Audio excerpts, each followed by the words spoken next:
Assalamu alaikum warahmatullahi wabarakatuh, everybody. My name is Preacher Mars, host of the SOS, the Shout Out Show. Hope that you are having a fabulous Wednesday, as Wednesdays go. Every once in a while, when we have subjects on the Shout Out Show, we start out with a subject, and then you get sometimes like breaking news. This was not necessarily breaking news; it was broken news, if you will. In the idea that we had to, excuse me, I didn't even cut my phone off. I've just been at it all day. In the idea that we had to reassess some things that were going on in the community, particularly the African American Muslim community. I'm going to get to that. I do have to stay on topic at least part of today. And I'll probably take some portion of the latter part of the show to kind of talk about this because it's actually a revisiting of something that happened earlier this month, and we did talk about that.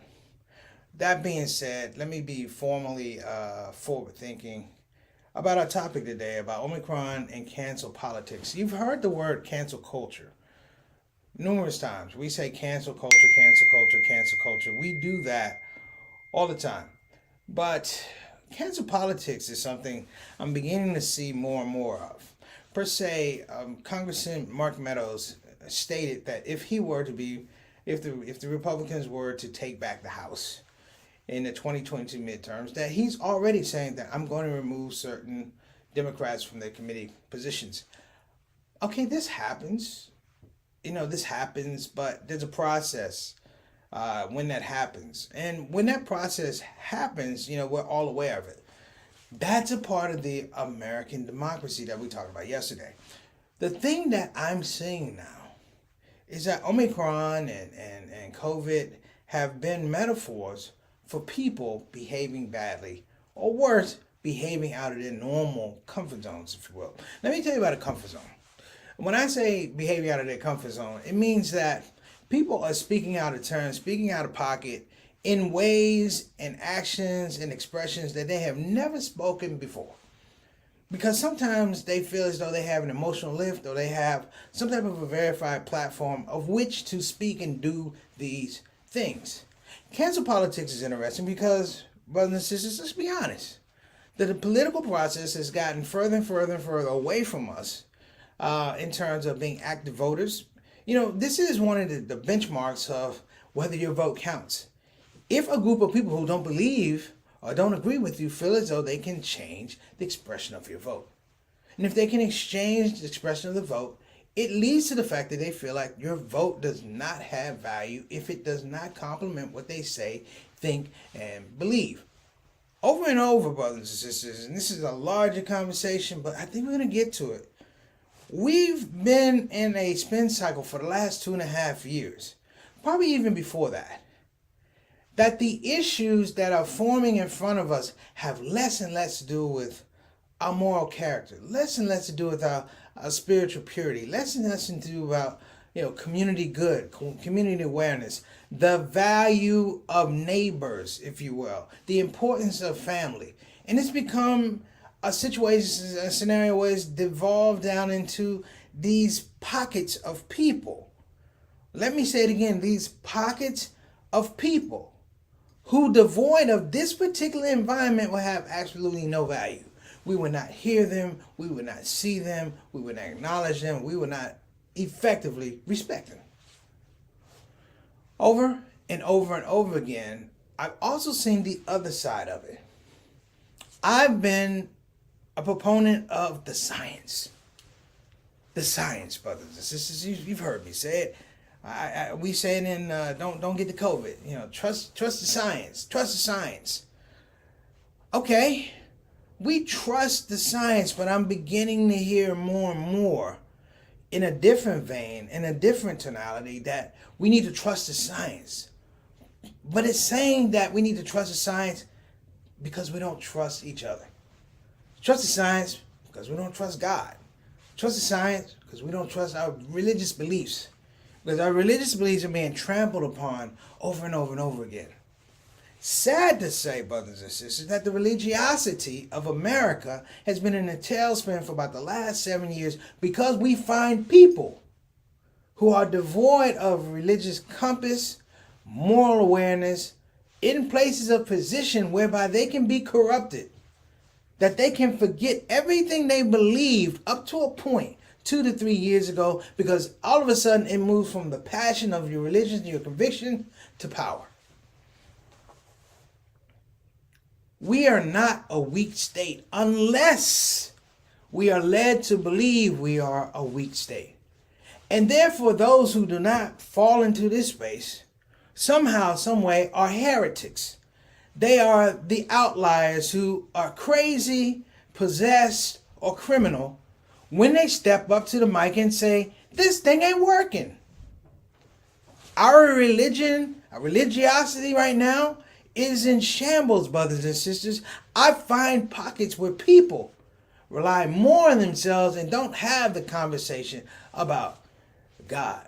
They don't have the conversation about Moses, or Muhammad, or Jesus, or Buddha. They don't have these spaces, brothers and sisters, because we've been pushing them out. The euphoria right now of an Omicron is now, brothers and sisters, that people believe that life and death depends on, are you vaccinated or are you not vaccinated? And the interjection, or I should say, the removal of faith, but in some case, the interjection of weak faith, brothers and sisters, has allowed for this new political movement that I'm calling cancel politics. So listen, we're going to be back. We're going to get the show started. We got a lot of shows. Stick around. My name is Preacher Mars. SOS. We'll be right back.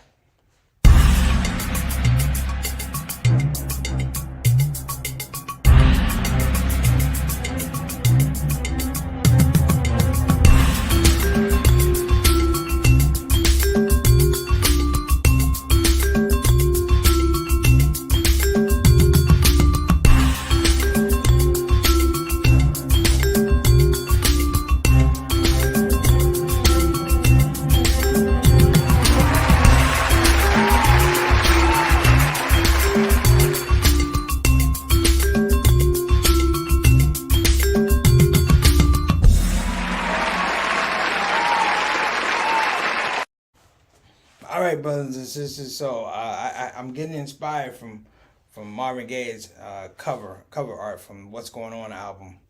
A little bit out of focus. Let me fix that for you. Oh, didn't fix it at all. There we go. Okay, not working. There we go. Let me step back and not move for the next 30 minutes. So listen, I've begun this speech, if you will. I've tried to lay a platform before we get to, again, Omicron and cancel politics. Let me give some shout outs. First of all, I want to give a shout out to my cousin Jamie, my baby cousin. Happy birthday to you and well wishes. I think you're cream de la creme. You're the tops of the tops. If I could have a little cousin, especially a girl, a little cousin, you have been awesome in all the things that you do and your support of my family and your family. You know we love you, so I want to give you that shout out. That's number one. Number two is, brothers and sisters, I believe that we do need to begin to assess on our own, not wait for the science. We need to start assessing on our own what this Omicron is. Because I've just yesterday, I realized what Omicron is. Omicron is a result of the fact that we didn't really know what the hell Delta was. We still don't really know what COVID-19 is. Now, this is no knock to the doctors and things like that. They've done tremendous work in a short amount of time.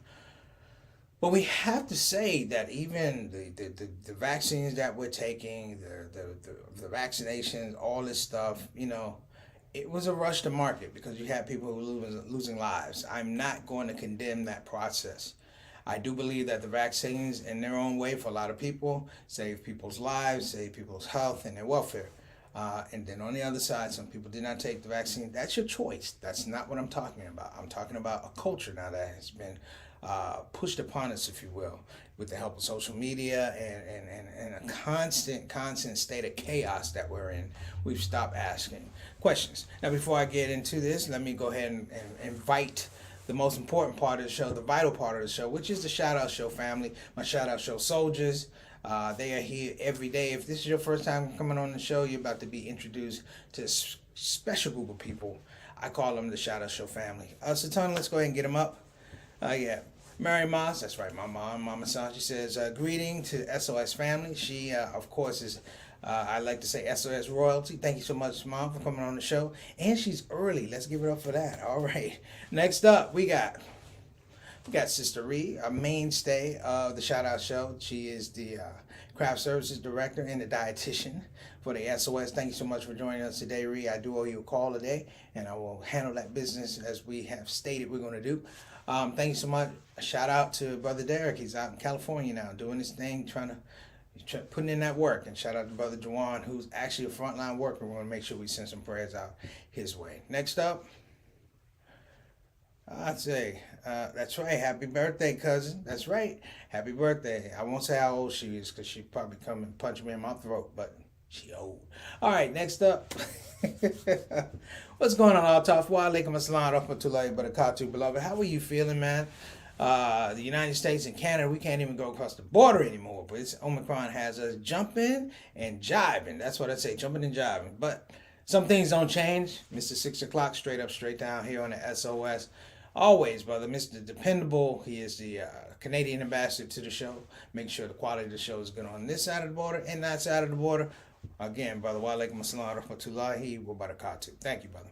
Next up, Bilal Salahuddin. What's cooking, Bilal? Wa alaikum assalam rahmatullahi wa barakatuh. Shout out to you and Sister Sonia. Thank you so much for joining us. Bilal, I'd love for you to jump in here today, because I'm going to be something I'm normally not. I guess I am, but I'm going to be opinionated, but I'm going to try and give both sides of an argument. And it's hard because you have what you believe, and then you have what somebody's telling you. But sometimes you just gotta meet. Sometimes it's not in the middle. It's not even resolved. You just have to put those things up, because we have a bit of a crisis in the Muslim community right now, and it's a crisis of confidence. I'm going to talk about that briefly. Next up, Carter. What's going on, Wa alaikum assalam rahmatullahi wa barakatuh, beloved. Thank you so much for joining us on the show. Appreciate you. And thank you so much for joining us, man. Peace and blessings to you and your family. Good to see you, man. You got them stripes, but you got the SOS stripes. That's right. You and Brother Bilal holding it down. I want to also give a shout out to Sister Janice Tuff. She's having some health issues out in Seattle. Peace to you, Sister Tuff. We hope that Allah bless you and give you shifa. All right. Thank you very much. And we can't forget our consultant producer. Of course, that's Miss Satana Whitfield, working the ones and twos in the production booth here for StreamYard, and of course the Shout Out Show. So, Sister Satana, we appreciate you. Thanks so much for jumping in and helping us. Let's talk about Omicron and cancel politics. We've fallen in love with this word called cancel culture. We've fallen in love with cancel culture, but this is what I've learned about cancel culture. Cancel culture may get you yanked from a show. It may get you boycotted off a movie. It may cost you some work. But cancel culture is not necessarily affecting the legal process, the political process. Politics is something that's totally different. We are in a space where we're watching people who do things that are demeaning to human rational thought, as well as just basic humanity. And we see that these people are doing things and are able, brothers and sisters, to fundraise and raise large portions of money for their campaigns, even though they're not even running, raise money for their campaigns, for their causes, because of that space, brothers and sisters. That some people have figured out the magic formula for faking something that should be canceled and turning it into profit.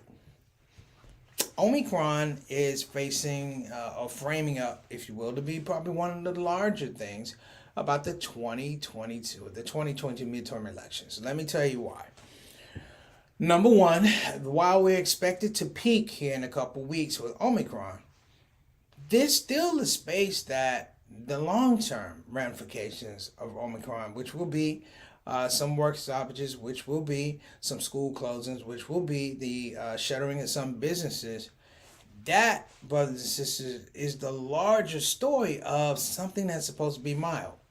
We think that Omicron is mild in terms of a physical thing, but Omicron has a huge, let me say it again, has a huge and profound impact on what's going to happen in the next quarter.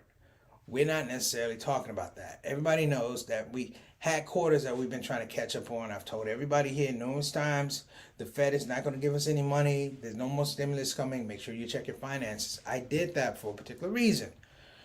I did it because as we move into the later stages of 2022, people are going to reach in their pockets and do bunny ears. They're going to reach in their pocket and do bunny ears. And what's going to happen is people don't really realize the financial ramifications of having long-term pandemics. That being said, brothers and sisters, let me actually throw this out here. That the brunt of the people who will suffer from the long-term pandemic will be the people who initially said there's a problem. The people who initially tried to point out, brothers and sisters, that there was a problem in terms of not so much the science, but the reaction to the science. You see, Omicron is another situation. It's about a reaction to a pandemic, not the actual pandemic. Because if you are going around, unless you wind up in a hospital where a lot of people are, excuse me. All right, hold on a minute, brothers and sisters. I lost my whole thing. There we go. I should have just kept talking, but I didn't want to do that. Unless we get to the point where we realize that these things are interconnected, I don't think we're going to get the full brunt of what's going on. And that connects to the fact that we're not going to have spaces for the things that we believe, the fundamental ideologies that we believe in, which are religion. You can take all the Abrahamic religions, Islam, Judaism, Christianity, and they all have one thing that grows in between them, that holds them all together. That's the commerce of humanity. That all of us will be put in the ground one day, no matter what you believe, no matter how many children you had, how much money you have, there's a day of reckoning. And what we're doing now is with Omicron and Delta and things like that, we are letting science, in some regard, frame what our day of reckoning is. I told you earlier, I'm just as guilty as anyone else going, trust the science, trust the science, trust the science. But science could be wrong.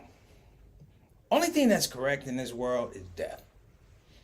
And all of us are going to get it right one day. That being stated, though, it still speaks to the fact that we have a fiduciary responsibility about the quality of life around us. You know, cancel politics is interesting because cancel politics, they cancel out one another because they feel like the policies of power, not the policies of permissibility, not the policies of service, are the things that they aspire for from the beginning. Many people said, and I agree, many people said that maybe the issue of COVID in the United States may not have been as bad if we had addressed it early. But addressing it early leads to the space about what? Politics. Who is your leader? Who is your leader? We actively in a democratic process can't fire an ineffective leader. We have to wait for an electoral process. Which means if you're bad the first day of your term, I got to eat it to the last day of your term. That, brothers and sisters, is where we are today. And the whole scope of cancel politics now is, it's not even about voting. It's not about the welfare of the people, which I've said before. But here's the thing also I want to make sure I don't miss. That it's no longer about the integrity of the people. You see, the one thing about religion, whether you believe or you don't believe, there has to be some space of integrity. You know, one of our scholars said something that's really, really important about religion, but he talked about a whole idea, whatever you believe in, God, you know, he said, you know, you're never going to fully understand religion until you have a God that doesn't have to make any sacrifices. Until you have a God that doesn't have to make any sacrifices, meaning the giving, the mercy, the compassion, it doesn't cost them anything. It doesn't create deficits. And when you get into a space where you're talking about deficits, that's where we are now. Again, can religion survive? It can, but can it thrive? We talk about a lot of things, brothers and sisters. We talk about a lot of things. In our community right now, we have people who are not necessarily walking away from the religion, but walking away doing it damage.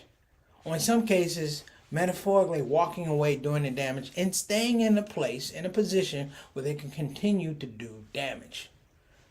Over and over and over, brothers and sisters, the whole philosophy of check yourself before you wreck yourself has been understated because we have people who don't believe in checking at all. That when you are in a study, the only thing that matters is the answer. Not like Miss Jones used to say, show your work. Or my mother used to say, show your work. Meaning show your work, meaning that there has to be a check off. We can't put ourselves in a situation where we believe inexplicably that you're going to do the right thing every time in every situation. The question about religion, I'll be honest, I'm not sure. After several years of Omicron, there are going to be pockets of people who are believers, diehard believers. That's not what I'm talking about. I'm talking about the actual intellectual space and capacity for people to understand the importance of religion. Not even if they join religion, not if they're religious, but understand that there is a space and a priority for believing other than what people tell us to believe. Clearly, the more and more we are, and I've said this before, that the GOP is not the GOP anymore. The whole idea of stop the lie and things like that, these are cults, brothers and sisters.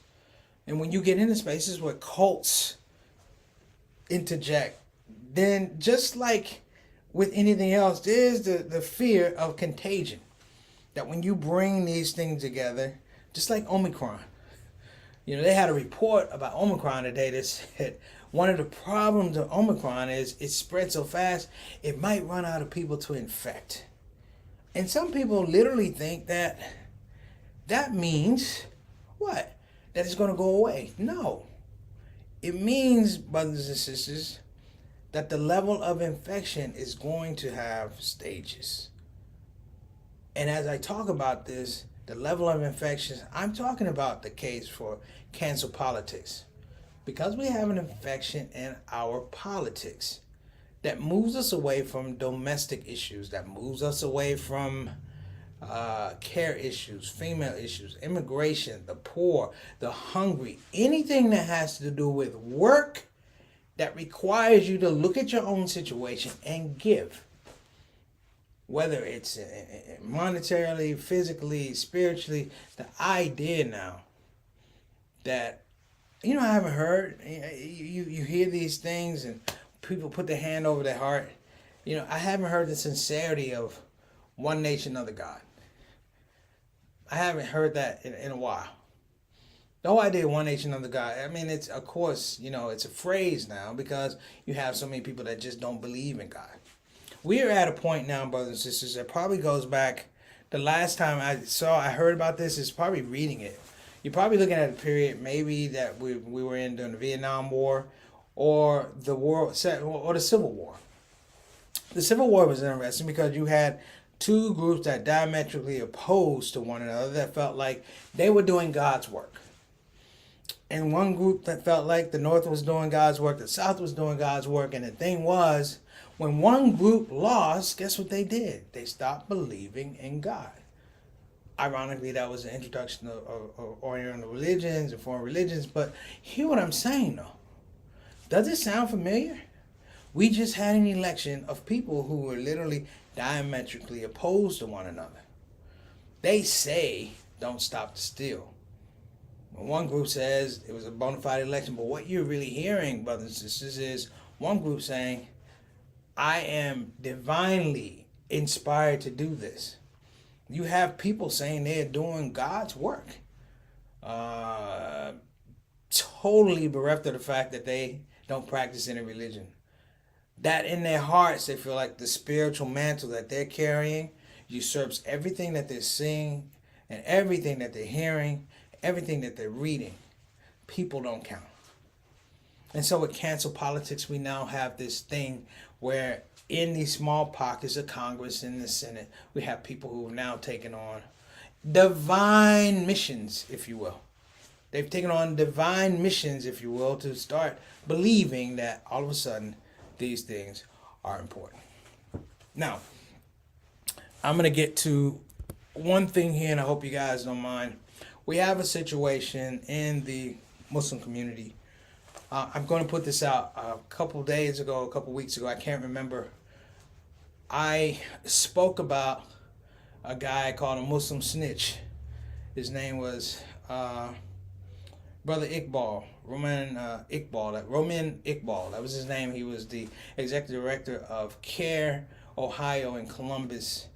Basically, he was found out to be an informant for a group headed by Steve Emerson, who's a avowed, anti-Muslim. He sees Islam as terrorism, all that, and that's fine. That's fine. But this guy wound up snitching and doing informant work for quite a number of years. In fact, when he was found out, Mr. Iqbal was still the executive director, and he was still feeding information. It came down the pike last night, today, brothers and sisters, that we have another person. And this person is African American. His name is Tarek Will Nelson. Tarek Will Nelson he's been all over Memphis and places like that, and he wound up in D.C. and Washington metropolitan D.C. area at a masjid called Dollar Hijra. And he fell into this space whereby he began giving information for pay. They all took money. He started giving out information for pay. Now they said, I don't know if he got $30,000 or $100,000 over 3 years. My point, brothers and sisters, is if you took $1, you were wrong, Brother Tariq. Just like Brother Iqbal, you were wrong. You, brothers, continually toy with the emotions and integrity of this community. And the thing that's irritating is that you feel that you can get along, you can get away with it, because the Muslim community does not have the backbone or the temerity to say, I've got to take you outside of this building, I got to take you behind the building and let you know that Islamic justice does not mean we're going to have a shura.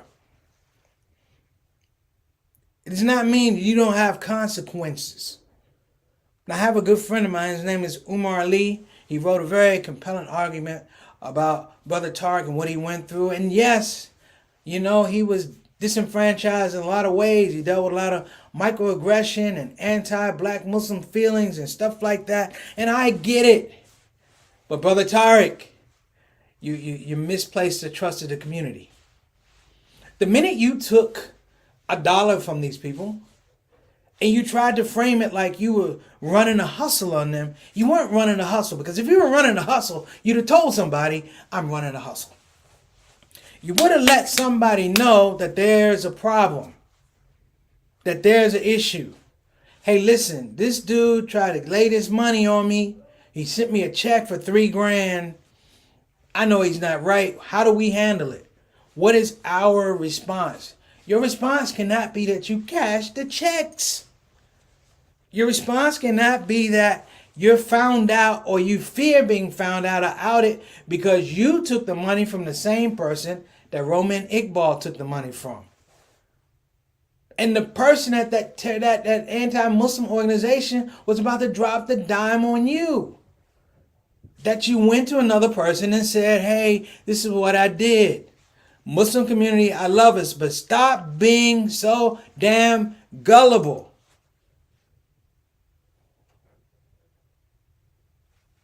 Yeah, I can forgive you, but I ain't got to forgive you right away. It's not a blanket check that I'm writing. It doesn't mean that we're good, that you get to integrate yourself with these other people. A good friend of mine, we had this talk, we had this discussion. It's like, well, he was under investigation and CARE was doing an investigation, but CARE knew months ago that this man was involved with this stuff, and they said no one because they were running their investigations. If you're going to run your investigation, brothers and sisters, you know what? Don't leave us out here like sheep for your investigation. These are your people who are running hustles. These are your people who are running shams. It's not us. We pay you to protect us. You ask us for money to uphold the civil rights of the Muslim community in the United States. But when the going gets tough, you let people run shot over us, particularly the African American community, where this man went about on WhatsApp groups and things like that, and nobody touched this guy. Nobody. And I'm going to tell you this too. I don't care who you are. If you come around and you're doing things that somehow, I don't say compromise my faith, because that would mean that I let you do it. But if you're attacking the core values that I believe, that allow me to be whatever it is in life, good father, son, husband, brother, cousin, it's a problem. These people need to be isolated. Again and again and again, there's no backbone to this situation. Both of these guys that I mentioned to you, let's be honest. There's no charges. There's no legal recourse that you can take other than firing one, and the other one just had to walk around with the shame that he doo-dooed on the Muslim community. That's all you can do. We just point out, there you go, that's the guy, that's the guy. Can't do that anymore. And we become soft. Can I say soft? Satana, can I say soft? We become soft because people feel like they can do this. They can do you like dirt, come back around, and somehow, guess what? Somehow we're supposed to welcome them with open arms. Forget the Muslim snitches. We have that in entertainment. We have that in politics. We have people who are absolute pariahs. Trash this religion and still come around thinking that their doo-doo don't stink. It smells to high heaven. So, Brother Tariq, I don't know if you're around. I don't care if you're around. Just don't be around me. Just don't be around people who really, really strive to do this thing. And whatever it is, brother, that broke down your psyche and things like that, go get a therapist. Just like back then, you could have gotten a therapist. Last I checked, Emerson is not a therapist. His organization does not worry about the mental wellness of Muslims in the United States. They contribute to the detriment of Muslim wellness here in the United States. And I don't know who taught you how to run a hustle, but I like that person standing next to you and I smack you both. Garbage. Iqbal, hot garbage. Tariq Will Nelson, hot garbage. Don't come around expecting us to say, it's all right, brother. It's okay. It ain't okay. We understand. I don't understand. And maybe I'm not trying to understand. You know why? Because I'm a grown man with grown man feelings and grown man intellect. And maybe I don't go, it's okay, because that's what killed Malcolm. That's what destroyed the nation. That's what has us so disempowered today. You think you're the only one with mental health problems and issues in this religion? I'm a convert. I've been through it all, brother. But I'm going to tell you something. It never ever occurred to me in my worst days that I sell out somebody else. Might have done other things in life, might have been great, but you'll never see me with a tax statement or a deposit slip that said, this was the day I sold out our folks. So, I wish you well. I wish I don't see you at any of our masjids. I wish I don't see you at any of our functions. Hell, I don't even want to see you at janazas. Until you get your life straight.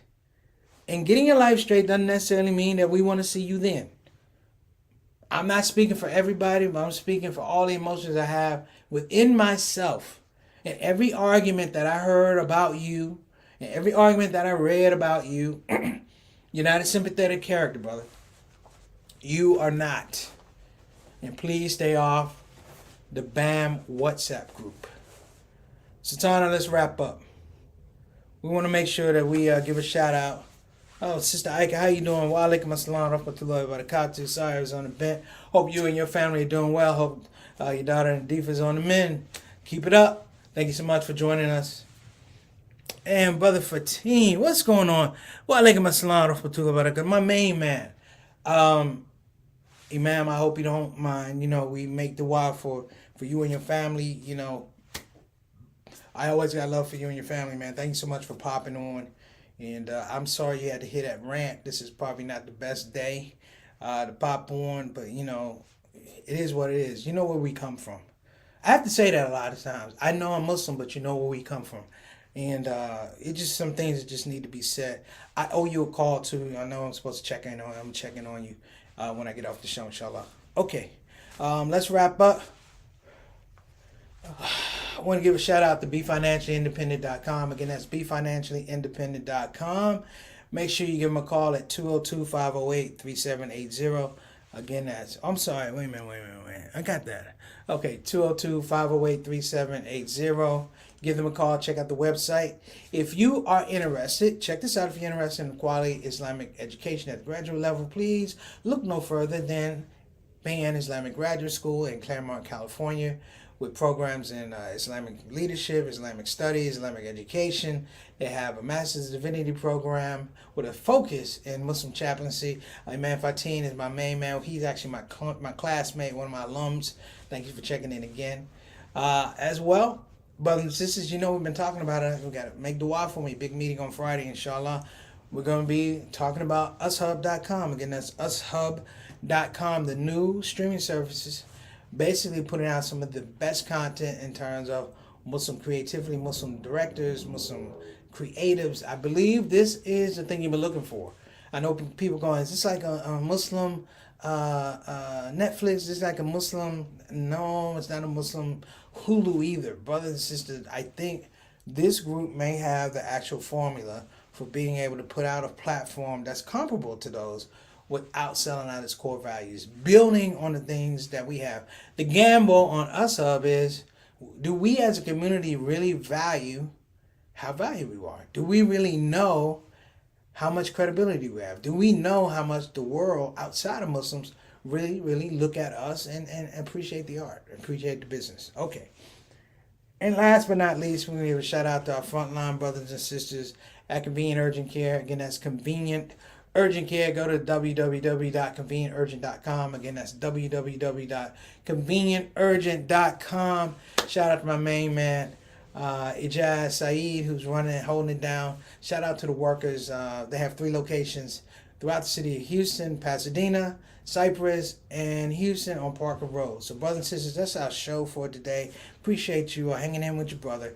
Hope everyone has a blessed day, and we'll talk to you soon. See you tomorrow, inshallah. Assalamu alaikum wa rahmatullahi wa barakatuh. Shout out, show.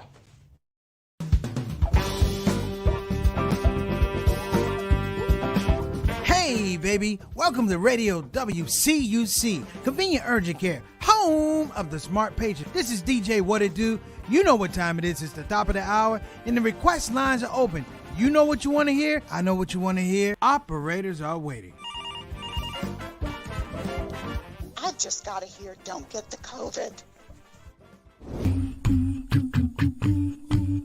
Don't get the COVID. Put your mask back on. The Delta COVID, more contagious than before. Don't get the COVID. Go on and get the vaccine. You know that it can keep you safe, and your people living up in your space. Don't get the COVID. You need to wash your hands. The Delta COVID is more deadly than before. Don't get the COVID. Go on and get your vaccine.